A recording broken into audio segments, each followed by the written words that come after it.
Hello and welcome to Sarat Chandra IAS Academy, where your dreams are our mission. This is Yatharth here. Today we are going to talk about the workforce and their skill, and why almost 30% of the IT individuals or IT trained individuals are unemployed right now.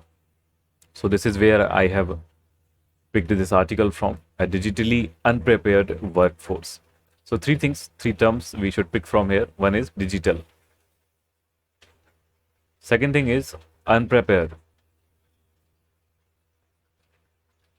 And third thing is workforce. So the workforce we have already talked about when we talked about the demographic potential of India, that what is the demographic dividend and what is their skills, what are the various fields of productivity, whether it's primary sector, secondary sector or tertiary sector. So as we are talking about the digital sector, we are simply talking about the tertiary sector, the IT sector, let's say, which involves and such similar things. So we are ignoring these two here. We're talking only about the third sector. We'll also focus on the last word, which was unprepared. So what is unprepared? Unprepared is when something is arriving, let's say prelims is coming on 28th May. And you reach this date, now it's happening, this event is taking place, and you are unprepared for this. So unprepared requires two things. One, the event must be taking place in the present, and you are not, let's say, ready for performing well here. So this is when you are unprepared for a present or future event even, let's say. All right. Essentially, in the root, being prepared always deals with the present only. How? Let's say the exam is on 28th May and you think that right now only 15 days are remaining and you are unprepared. That means you do not have enough knowledge on this day, 15 days ago, how much you think you are supposed to have this day, 15 days ago. All right. So not demotivating. Of course, you can make a lot of change in these 15 days also. Just keep on the track. All right. So let's see about the news. So a digitally unprepared workforce. What is the tagline here? That IT skills do not match the standards demanded by the market. So the event here that we talked about is the market. Things are going on in the market, and a workforce or a worker is required to be prepared for these things. But the IT skills, or let's say the knowledge or the skills the employee currently has, does not meet or does not match the standards demanded.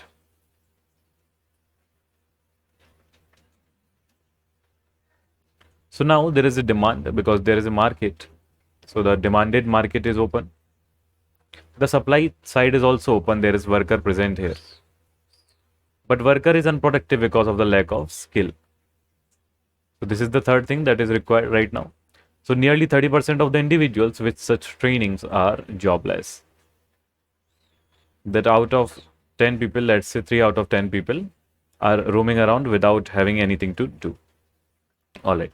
So let's see the important points from this news. They are, so with the acceleration in the pace of a technological change and the demand for such a skill exceeding their supply, digital literacy and upskilling is not anymore optional and rather a necessity. So earlier they were thought to be optional. That means something that you can know and be better. But right now it's mandatory. All right. So this one thing is that when something changes the trend from being better to become mandatory, it means it's an emerging technology. Emerging technology. And emerging technologies are the major theme of 2023, whether in the prelims or the mains. So whether it's security, drones, or anything else, then you must focus on these emerging technologies. So other thing is the National Sample Survey, NSS, of 2020 and 2021 and LFPS 2020 and 2021 indicated the need to broaden the coverage of IT or computer-based training across various sectors. These sectors need to be identified by you. that what are these sectors which require these upskilling. All right. So does the future of jobs, this future of the jobs report, its fourth edition and first launched in 2016, released by the World Economic Forum. So this becomes an important question also, that this report is released by, which highlights the creation of 97 million new jobs by 2025 on account of technological advancements in AI and other fields. So AI is also an emerging technology. There is specifically one thing that post-COVID the world changed. Many new technologies came, many new sectors came, and especially the tertiary sector developed a lot. So please also prepare, let's say, one essay on the post-COVID world. All right.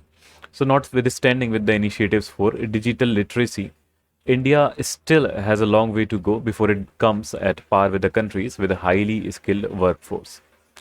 There is an urgent need for the Indian government, businesses, and educational institutions to invest in digital upskilling initiatives to bridge the existing digital gap and remain competitive and relevant in the global marketplace. So it's not only about creating domestic employment and livelihood.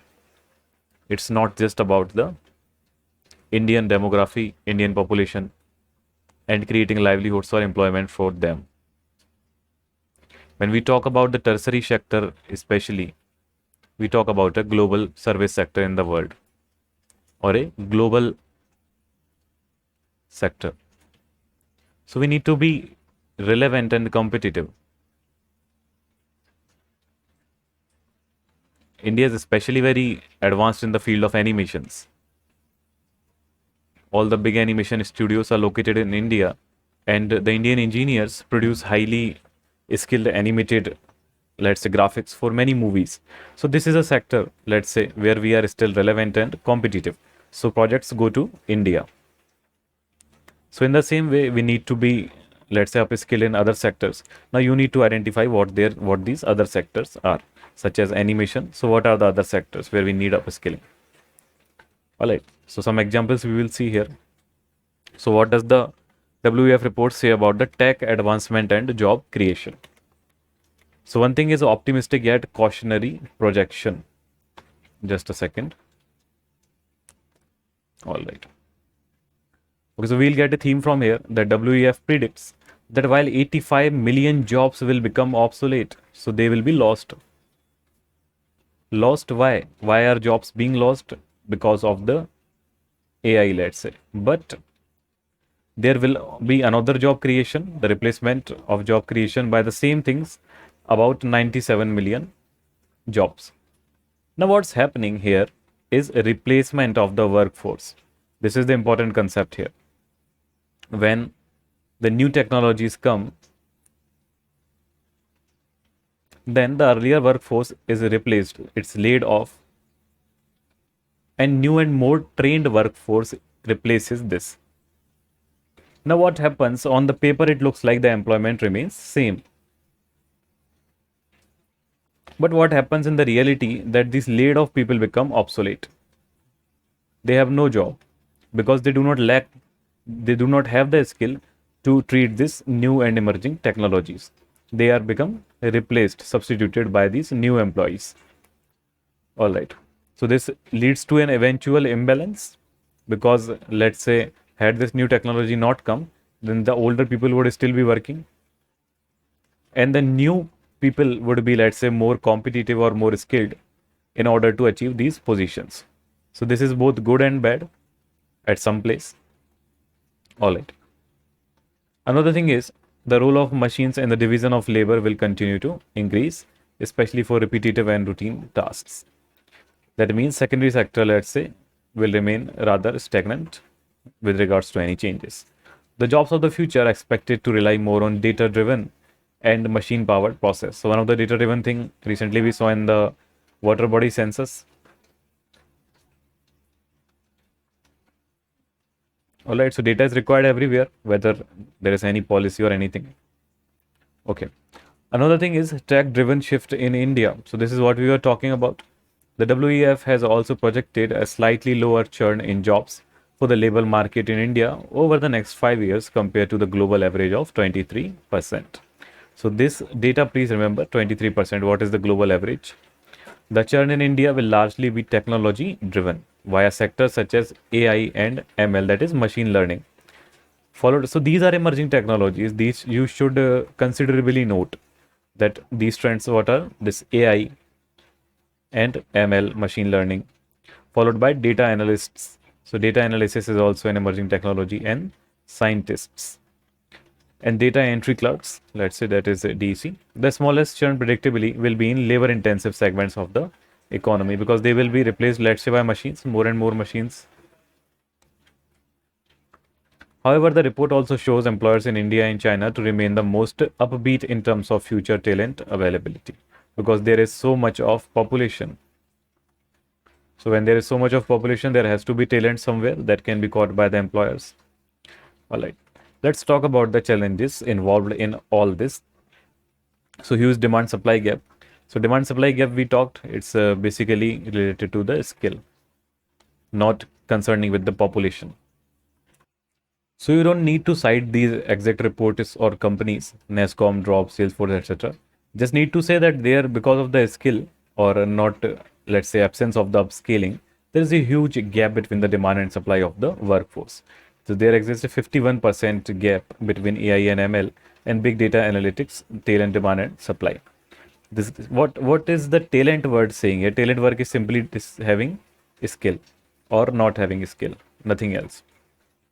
The gap is significantly worse for ML engineers, data scientists, developing ops or operators engineers, and data architects, where the demand supply gap is 60 to 73%. That means the skills are required, but they are not yet present. Other thing is shortcoming in upskilling. So the problem is exacerbated. What is the meaning of exacerbated? Its meaning is making something worse than it actually is, already is, by the quality of the talent available. An overwhelming number of engineers graduates are unemployable with their current level of skills. So this is the, let's say, the blame is to be given to the education system. If an engineering student does BTech or even MTech, so out of the college they are unemployable because they lack the skill. So we'll talk about it, what can be done about this. All right. So approximately 30% of the trained workforce in different fields have IT training, yet 29% of the individual with such trainings are unemployed, pointing towards either inadequate training content or poor quality that results in low employability. Apart from the IT sector, the overall skilling effort across segments of the economy falls far short of what is required. For instance, just 22% of those certified under the Pradhan Mantri Kaushal Vikas Yojana, was it Kaushal? It's skill. So skill development have found placement. Only 22%. So still 80% of the people who has been upskilled by this also, they are still unemployed.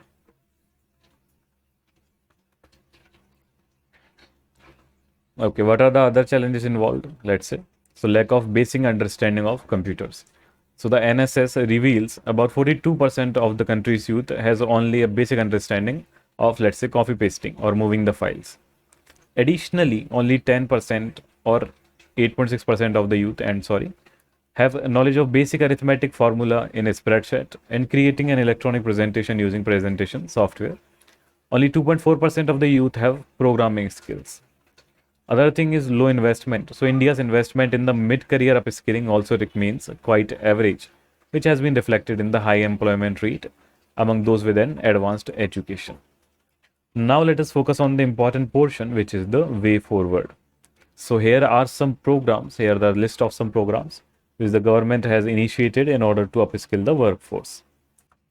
So these are National Digital Literacy Mission, PM Kaushal Vikas Yojana 4.0.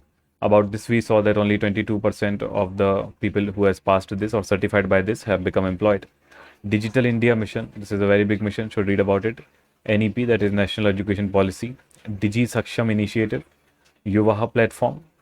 This initiative and platform become important. They can come directly into the exam based on what data framework they have been built on. India Skills 2021, recognition of prior learning, scheme for higher education youth in apprenticeship and skills, that is Shreyas program, and National Education Alliance for Technology, that is NEET program. We recently read about this also. All right. Let's see other way forward, that is revamping skills and investments. So to adapt to the changing job market, changing in fact global job market, it is crucial to restructure the entire skill development system and focus on upskilling the workforce with an eye on emerging technologies and the future of work. So these two themes will be mainly highlighted in the upcoming days, future and emerging technologies. So you are supposed to see what is the trend of the emerging technologies in all the sectors and correlate it with our syllabus. How to correlate with the syllabus? Let's say we are reading the environment. So in the emerging technologies, if we connect the drones, then must see that what can drones be used in. They can be used in seed dispersal, can be used in the fertilizer dispersal or pesticide dispersal, or let's say the mapping of the crops or mapping of the forest or the water bodies or other, let's say, animal census. All right. When we connect the same thing, drones, to let's say IR, international relations, so we'll see what technology transfer is coming from which country recently. We can connect it with, let's say, other things such as internal security, let's say. So we can see how can drone be used in the security also. What are the new drones developed by the DRDO and other, let's say, Indian organizations or the army, what is being used by them. Other thing, let's say AI. So we can see AI in our syllabus, not only in the science and technology, but let's say in the environment also where we can use AI, in the geography where we can use AI. All right, what can it predict for us? What can be the future? So these become the important themes for the exam and the method to study them. All right. One more thing is a special focus on the IT skills. To remain competitive in the global market, it has become increasingly imperative for individuals from all sectors to possess specialized IT or computer skills. We are talking about the specialized means skill plus specialization. The government, recognizing this, has implemented several skilling programs such as the Skill India Mission and the Pradhan Mantri Kaushal Vikas Yojana. So we have read about them. You can also read about those. Other things are alternate talent pools. So we need to build digital capabilities in smaller towns, tier 2 towns. Get more women, that means gender equality here is highlighted, to join the work stream with hybrid work norms, that means home plus office. So this is what we talked about in the post-COVID world. This is a big change. Revamp vocational education from industrial training institutions and polytechnics. Other thing is corporate social responsibility. So CSR funding from industries can be leveraged for these programs, vocational training and skill development. And the government should work together with employees, training providers and workers to meet the growing digital learning needs. So these are all the solutions which can be provided in here. So basically what we learned from this lecture is first recognize the pattern for now, especially in 2023 and 2024, that what can be asked. Focus on the emerging technologies, whatever they are, whether they are AI, whether they are drones, whether they are security highlights, whether they are health highlights, whether they are new COVID variants, and try to connect them with the syllabus. That how can, let's say, geospatial changes, how can the EOS satellites help us in the mapping of the mangroves? All right, what are the missions associated with it and released in the latest budget? What is the Mishti mission? So these are all the things you should read. Focus on the, let's say, millets. So these can come directly into the exam, all these things. So all right, this was the lecture for today. I hope you enjoyed it. I hope you learned a lot. Thank you very much. This is Yatharth signing off. I'll see you in the next video. Have a good day. Keep studying and be bright.